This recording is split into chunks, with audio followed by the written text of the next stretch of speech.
الحمد لله بعد السؤال عند اكتر من حد.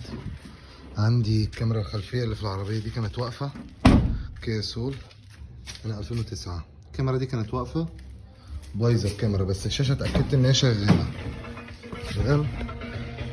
بعد ما سالت على سعر الكاميرا ولقيته 1000 جنيه، مبلغ كبير، فانا عملت كده افتكاسه ويا رب تنفع الناس. كاميرا ب 120 جنيه اونلاين، انا جايبها من على النت، ممكن تلاقي عند اي حد بره ارخص من كده. طبعا انا عدلت في الضفيره من ورا، حليت الكاميرا القديمه فتحت الشنطه وعدلت، فكيت الكاميرا خالص وفرغت المكان بتاعها.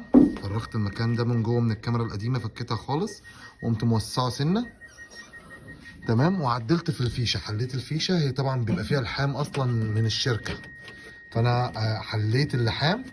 وطبعا الاطراف اهيت، الاحمر والاسود دول الباور.